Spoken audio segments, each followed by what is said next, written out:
All right, welcome back to another edition of Live with the Estradas. If you ever have any question about how committed we are, look at Tiana right now. Oh my. I am the queen of multitasking. Whatever I gotta do. Okay. And definitely showing some humility today. This is the worst part about getting your hair done. Ask any woman. You have to be at your ugliest to look your best. That's true. I'm glad I skipped this process a lot of the time. This is the ugly part, but it's Yeah. all good. So today we want to talk about how convenience is affecting the real estate market. And what I mean by that is a lot of folks are opting to go more towards convenience versus maybe even maximizing their net proceeds or selling price. Because quite often we have clients that have at least explored the idea of selling to a cash investor. And that could be a private investor. That could be some of the companies like Open Door, Orchard. I think Zillow doesn't do it anymore. But one of those companies where they take a significant haircut just to eliminate showings, all the inconvenience that goes into selling a home the traditional way, Hmm. and leaning more towards a guaranteed sale. So what do you guys think about that? I mean, would you opt to do something like that if you were selling your home? I think it always depends on the situation because that's really when we talk to our clients, they're like, "Can you give us a broad answer or like a general answer of what you would do?" And it's hard to say that because every situation is unique to the person. So if I had the time and I didn't need the cash at hand, which we are starting to see a lot more people do, then they're trying to be like, okay, I'll set up showings, okay, I'll do repairs, okay, I'll do all this stuff, which is sort of inconvenient to them, and it's a lot of time that they're putting into selling their house and getting it listed and stuff like that. Now, if I was in a different situation where, hey, this house isn't working out anymore, hey, we're growing, hey, etc., then I would go for the more convenient route and be like, okay, what's the fastest way I can get my money and close on this? Um, I think the percentage of people that it actually works for is really, really small. Um, I think, especially in this market, because so many of our sellers need their equity, as much equity as they can get out of it. Um, so I feel like they're more willing to go a traditional route because if we're being honest, these offers are well, well, well below market 99% of the time. And I know that because it's our policy on our team. When we do get a listing, we do go out and get those cash offers just to show you. We get them from Open Door, what's the other one? OfferPad, Zillow when they were doing it. We would get those Orchard. offers, and they're like 70 to 80% under Hmm. market, Or even local plus investors who try to get like plus cash fees. offers. And so I think that it's a very small percentage of people that those offers actually will work for. Yeah, I've been thinking about that. How can we blend both, um, taking some of the friction and inconvenience out of the traditional way to sell a home? How do we build a better system so that we bring the best from, all the benefits from an investor buyer and all the benefits from the traditional model? And how do we bring them together so that the experience is better for the consumer? I think that's been my challenge of trying to figure out, all right, um, what are the benefits from the cash offer, which is one of them being convenience and guarantee, and a for sure sale. Um, and then you've got the traditional model where, yeah, you have to put in some work. You got to have the showings. You got to make repairs. Um, and it takes longer. Mm-hmm. So how do we, I've been thinking about this a lot, and I'm trying to build this frictionless system. So I put out a post on Facebook. I didn't get much of a response, but what do you guys think about having a pre-inspection on the property? So that way we can eliminate some of the friction that's there, because we all know that if a transaction is going to fall, most likely it's either going to fall from one of two things, and that's inspection and that's financing, Mm-hmm. right? So how do we eliminate the inspection issues? And my idea was get it pre-inspected, know what's wrong with the property. Let's address the repairs either by fixing them and offering a credit or adjusting the price, and eliminating that item up front so that buyers know. It's kind of like the certified used car approach that you see when you go buy a new car, and they do their 32-point inspection, and they make sure that the car is running awesome, even though it's fairly new, but they take care of those repairs up front, so that way the Mm-hmm. consumer feels confident in what they're buying. So what do you guys think about that? I think I would personally rather have someone spend that money on an inspection than like fresh paint in a room. Because for me, if there are issues, or if a buyer walks in and has that peace of mind that the bones are good and the systems are good, they're more willing to be like, you know what, paint's not that big of a deal. But if they walk in and it's like, well, we have paint and now we have this and now we have this and now we have this. So I think it sets the stage for less ridicule of the property, I guess, when buyers come in. And it says something about you as a seller. You care about the product that you're selling. You put an investment into it. You want to make sure that you're selling a good product to the next buyer. And I think that goes a long way with a buyer. Mm-hmm. I also think that it sort of eliminates, let's say there's multiple offers on the property and they're like, okay, we'll go a little bit higher on the price, but we'll beat them up in the inspection. Mm-hmm. I think Hmm. that eliminates that. And, the sellers are very upset when that happens. You're like, well, why'd you just over promise this price? And then you just are, it's sort of like unethical in that way, but people do it and it really upsets the seller too. So I think getting out in front of it and addressing the issues, because they're going to come up either way. So you might as well address it now and make sure that you can have a nice smooth closing throughout, knowing that you address those issues and you can sleep good at night for the rest of the week. Well, and I think it's a big benefit for a seller too, right? Because it takes away the whole piece of non-disclosure, because you see a lot of that in real estate. What, I don't know what the percentage is, but a huge percentage of deals that end up going to court or going to mediation are over non-disclosure, or what somebody thinks should have been disclosed but wasn't. So as a seller, if you have a full-blown inspection report, a buyer can't later come back and say, well, you didn't tell me, or you knew and didn't say anything. So I think that's more protection for a seller, which is peace of mind, in my opinion. Yeah, I agree with all those points. And I would even probably take it a step further in that not only are we going to get the property pre-inspected, but then we're going to offer a home warranty on top of that.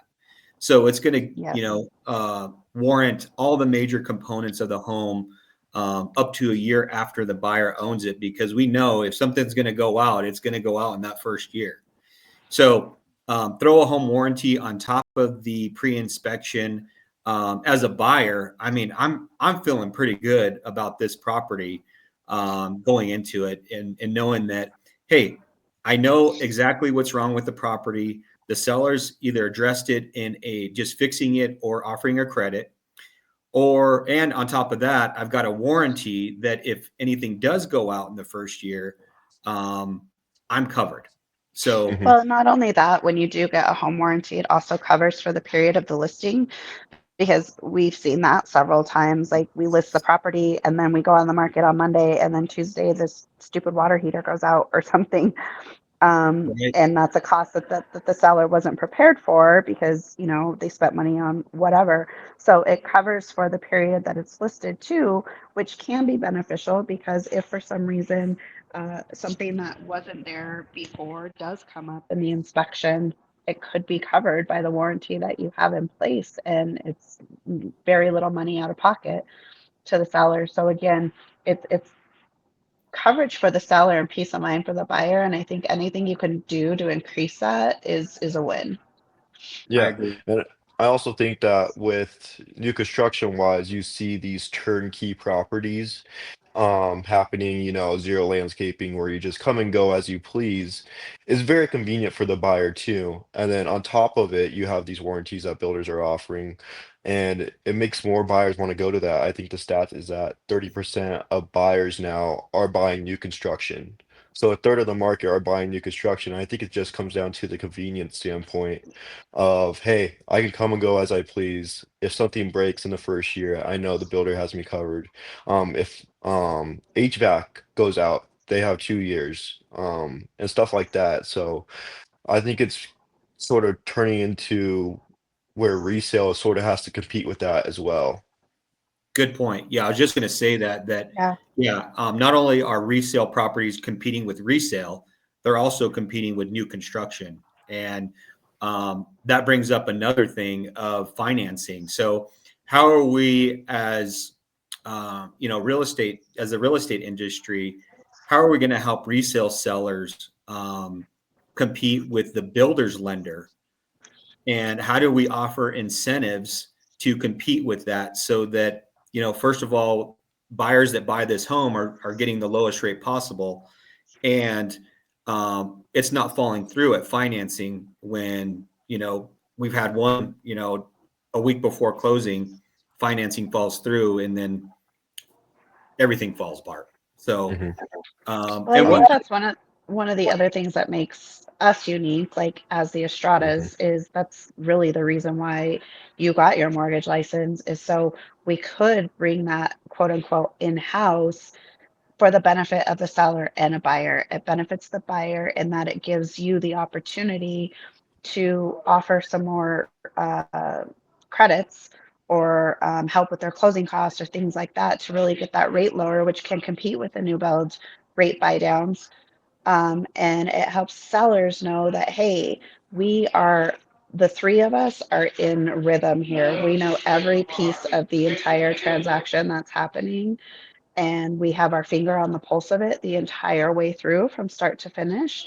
And I think that gives, we've had the experience of our sellers really appreciate that, because not only does it open a buyer pool by being able to offer credits to buyers for that lower interest rate, but to just know that they have somebody on their side as well that is looking at everything and making sure everything's going smoothly. mhm. Yeah. yeah, and I think you tend to do this on our listings where, hey, um, we'll offer a credit to the buyer that comes in to get them into the houses with a lower rate, um, which makes it more convenient and have more control over the deal, and it makes both parties know what's going on. So you can communicate to the seller, hey, this is a really qualified buyer, and the buyer is getting the best deal they can based off our concessions that we're offering. Mhm. Mhm. Yeah, and not only that, but even as a listing agent, you want to make it easier for your home to be financeable. So offering lower rates and special programs, even if I'm not the lender. In fact, we've partnered with some other lenders that have some really cool in-house products. Like on some of our listings, they got a $5,000 free grant, and we advertise that as well. So I'm not the only one that's offering financing Hmm. options. But we've also partnered with other financial institutions that could offer maybe even a better product. And it's not restricted to just what I can offer. It's really what everybody else can offer. And how are we going to make this home more desirable to more buyers and, hopefully get a better price. Mhm. So, um, what do you guys think about, we've worked with Curbio before. We've worked with private local contractors where we're fixing up the property, either addressing repairs or updating kitchens, bathrooms. Nathaniel, you're working on a project now with the condo, Hmm. and they're doing a total remodel. I think that's important too because we need to be competing against new construction. We need to have the property look its best. Hmm. What do you guys think Um, about doing that? I definitely think it's becoming more prevalent than it has been the past couple of years, simply because, I mean, we talked about this a couple lives ago with affordability, in that so many buyers right now just have enough money for the down payment and the closing costs and the monthly payment. And a good chunk of their savings will probably be offsetting, unfortunately, some of the monthly payment in some instances. They just don't have the extra money to come in and make these updates or even do the cosmetic things that it needs. And so you can't just throw a sign up and expect people to flock. Buyers are so picky right now, as they should be. They are very picky. They are making a huge investment, and a lot of them are at the top of their comfort level when they're buying, and it needs to be perfect. And mhm. we're seeing that properties that are not updated or do not have some sort of fresh uh, finishes are sitting there longer because buyers know what they want and they're not settling for anything that's not what they want. Yeah, and I also think that with the amount of fix and flippers, investors in the market right now who are doing these remodels and making everything that you see, like there's probably at least three in each neighborhood that are remodeled, and then apartments that are renting, they're remodeled as well. So I think the Mhm. consumer is just wanting a remodeled product, and if you don't have that, they're gonna look somewhere else that does. No, I agree. I think in these markets, when it's shifting more towards a buyer's market, it all comes down to being a beauty contest.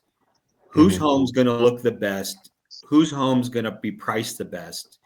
And whose home is going to offer favorable financing terms so that it appeals to a larger buyer group. And those are the sellers that are winning. I mean, we talked about maybe two lives ago. There's almost 1,000 expired listings coming off the market every week.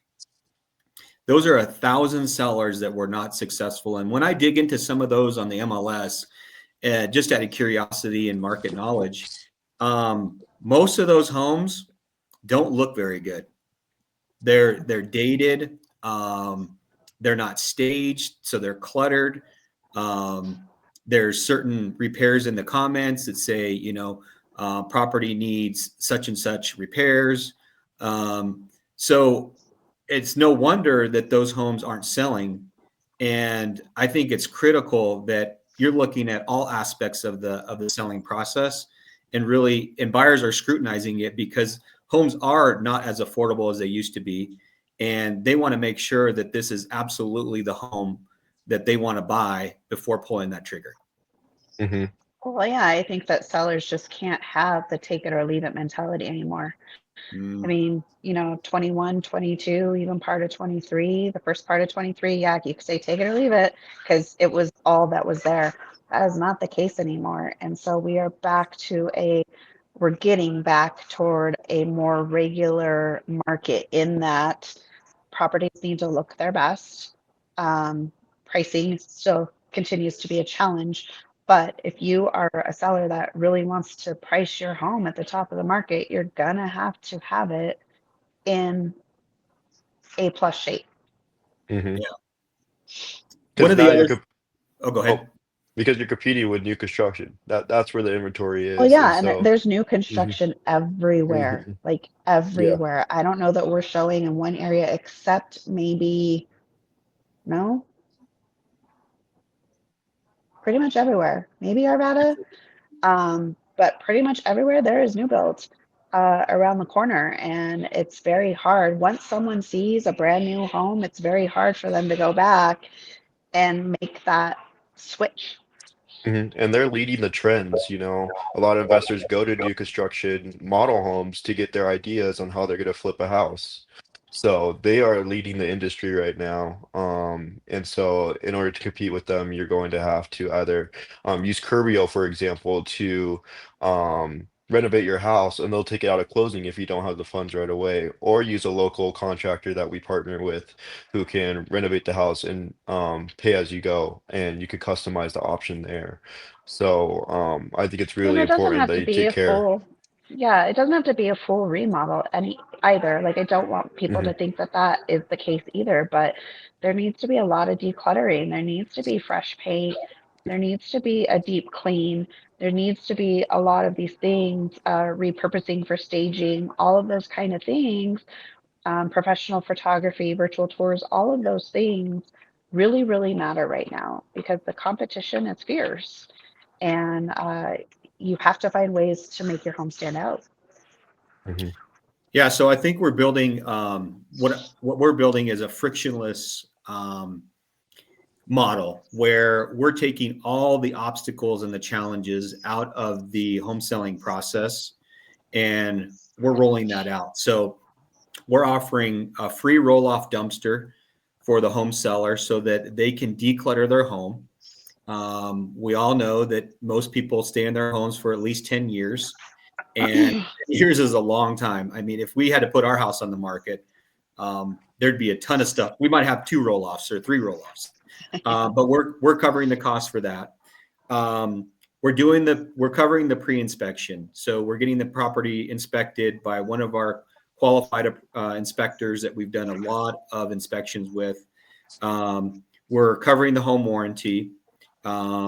We are staging the property. We Deep are clean. deep cleaning the property. We're taking care of that. We are um, uh, talking about repairs. Are we going to offer a credit? Do we need to get one of our contractors in here to take care of that? Do we need to roll with a program where they get paid at closing?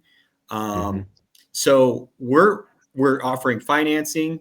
Um, I mean, we're We'll talk taking about the credit if someone doesn't know, okay, what do you mean by offering a credit to something for a repair? Sure. So let's say there's a furnace. Furnace goes out. That would be covered under the home warranty, so that doesn't matter. Let's say it's something cosmetic. You know, maybe there's a broken ceiling fan, or maybe um, Carpet. carpet. There we go. Let's say there's it needs new carpet. We offer a carpet allowance. So, you know, depending on, we'll get a bid from either a contractor or even Home Depot. They come out and do free measurements and get an idea of how much carpet would cost to get replaced. And we offer that credit to the new buyer. So anywhere from like 3, 5, 7,000, depending on the property. And that usually does the trick.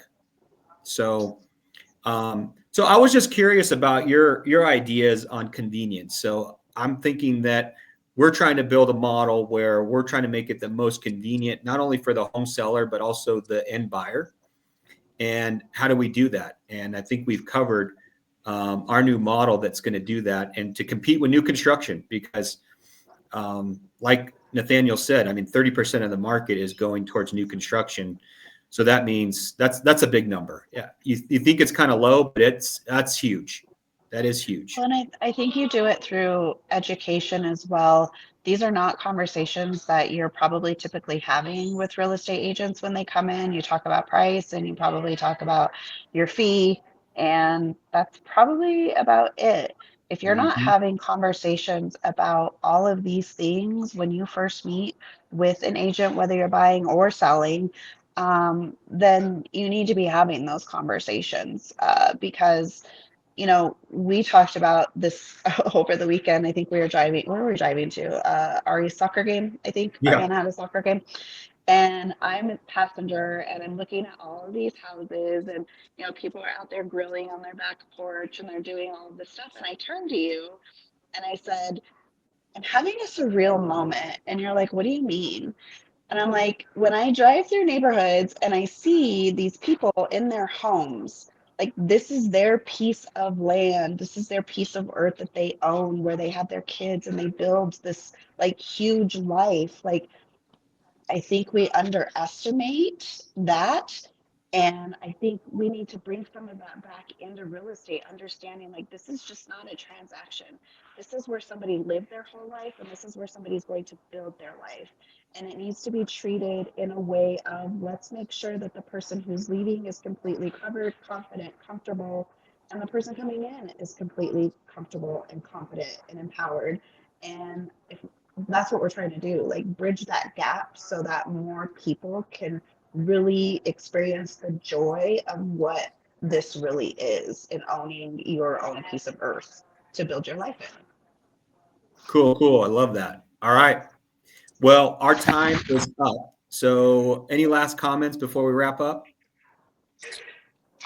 Thank you everybody for dealing with this. Appreciate it. I look Yeah, forward to the finished product. I'll post a result. You're getting repairs done. That's I good. am. I'm under repair. All right. Well, we'll wrap it up and we'll see everybody tomorrow.